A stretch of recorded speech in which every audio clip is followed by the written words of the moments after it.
Kita kembali lanjutkan perbincangan, pemirsa. Mbah Rono, masyarakat juga bertanya-tanya, dengan kemudian gempa yang terjadi akibat sesar Garsela ini, apakah ini bisa memancing sesar-sesar lainnya untuk kemudian juga kembali aktif dan juga menghadirkan gempa-gempa lagi?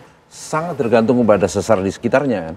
Kalau dia sudah dalam posisi tekanan yang cukup tinggi, ya kan, ini akan sangat mengganggu dan bisa memancing yang lain. Tetapi kalau enggak, ya enggak apa-apa. Ya kan, dulu juga ada gempa yang sangat besar sekali waktu 2004 itu, hanya Nias saja yang kepancing kan. Tapi Selat Sunda kan megatrustnya juga enggak terganggu apa-apa, baik-baik saja. Jadi sangat bergantung dari kondisi tekanan dan stres dari sesar tersebut. Tapi tidak bisa dipungkiri bahwa Jawa Barat yang penduduknya banyak, ya sesarnya memang banyak. Memang daerah rawan gempa tadi saya katakan, daerah rawan bencana memang menarik untuk ditinggali karena banyak kenikmatan di situ, ya kan. Airnya banyak, mudah diolah, daerahnya subur, sehingga banyak masyarakat di sana. Dan perlu dicatat bahwa sampai sekarang korban bencana, baik kerusakan infrastruktur maupun korban jiwa, terbanyak lebih dari 60% itu akibat dari gempa bumi dan tsunami, baik di Indonesia maupun di dunia. Oleh karena itu sebenarnya harus ada kebijakan politik yang serius ini, betul. Ya kan? Ya, kita harus bisa berharap dengan pemerintah berikutnya ini kemudian saya berharap ya ini? Asalkan siapa bertanggung jawab apa. Jangan hanya mengatakan bahwa bencana tanggung jawab bersama. Akhirnya tidak punya tolok ukur, ya kan? Tolok ukur keberhasilannya seperti apa? Bukan akan mencari kesalahan pemimpinnya, tetapi bagaimana akan menolok masyarakat, ya kan? Yang memberikan bayaran kepada penanggung jawabnya, gitu kan? Baik. Yang bayar tanggung pajak. Jawabnya harusnya seperti apa kemudian, Mbah Rono? Ya harus bisa diukur, ya kan? Ada gempa, ya kan? Oh, sekarang tidak bisa mengenolkan risiko, ya, tidak bisa mengenolkan korban. Oh, korbannya semakin berkurang, dampaknya makin berkurang dan sebagainya. Artinya apa? Edukasi berjalan dengan lancar, gitu kan? Masyarakatnya sadar. Yang penting kan sekarang masyarakat tahu dia berada di mana, ada ancaman seperti apa, dan bagaimana mengantisipasinya, kan? Di Jepang itu bisa kok dididik masyarakat. Dari anak-anak kecil pakai helm kemana-mana. Lah kita kalau pakai helm hanya ketakutan sama polisi. Bukan karena kesadaran diri kita. Ya kan?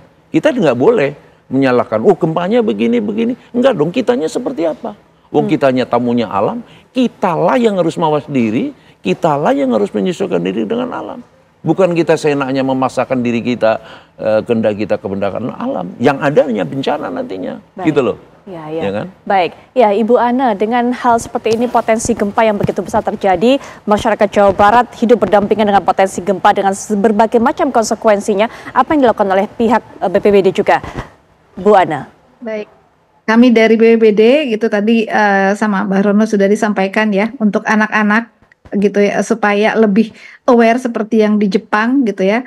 Nah ini kita lakukan Satuan Pendidikan Aman Bencana, dan ini juga kami sedang membahas di lingkup internal Pemprov Jabar bagaimana supaya masyarakat atau katakanlah anak-anak ini lebih aware terhadap bencana gitu ya. Mungkin kalau di Jepang ini lebih advance gitu, dan mereka takut gitu, dari rasa takut itu mereka akhirnya menyiapkan diri.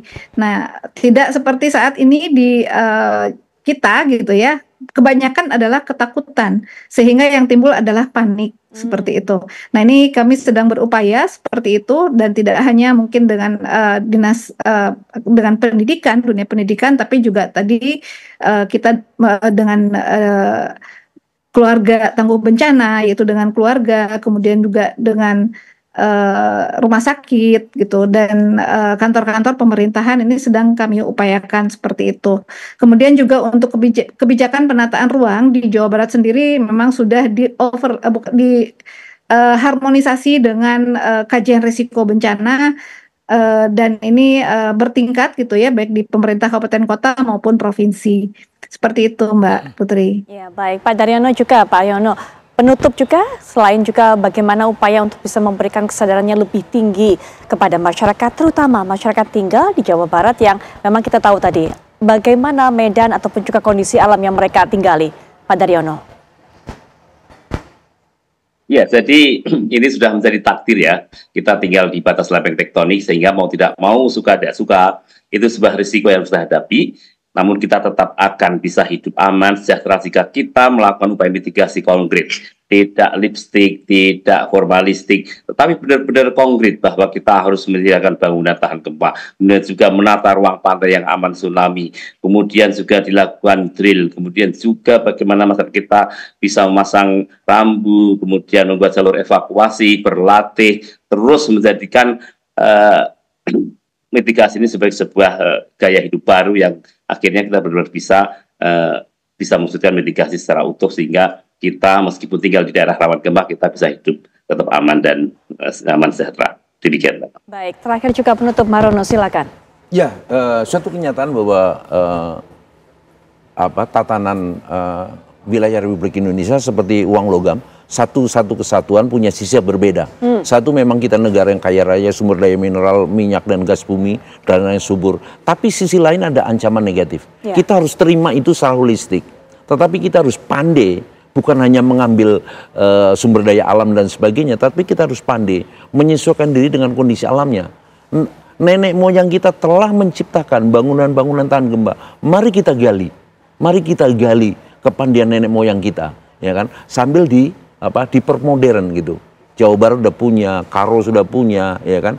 Dan daerah-daerah lain sudah punya, ya kan, bangunan-bangunan yang sudah menyesuaikan dengan empiris alam. Kenapa harus kita tinggalkan? Ya. Ya. Dan itu yang menyelamatkan nenek moyang kita sampai sekarang. Dan kita berada di sini bersama. Baik, Mbah Rono, gempa yang memang kita alami ini pelajaran kita bersama, tapi yang paling penting adalah kapan kemudian kita memetik hikmah dari apa yang kita alami ini, kapan kemudian mengambil pelajaran ini menjadi sesuatu hal baru yang bisa kita implementasikan. Betul. Nanti kita akan terus pantau apa yang terjadi, termasuk juga upaya bantuan yang diberikan kepada warga yang terdampak gempa. Mbah Rono, terima kasih sudah hadir memberikan pandangannya. Pak Daryono juga terima kasih. Selamat malam. Bu Ana, terima kasih. Insya Allah informasi-informasi yang disampaikan oleh baik Mbah Rono, Pak Daryono dan juga Ibu Ana ini bermanfaat bagi masyarakat, apalagi masyarakat Provinsi Jawa Barat yang saat ini sedang menyaksikan, untuk bisa lebih waspada dan juga lebih bersiap-siap akan potensi gempa. Sekali lagi terima kasih para narasumber. Selamat malam. Wassalamualaikum warahmatullahi wabarakatuh.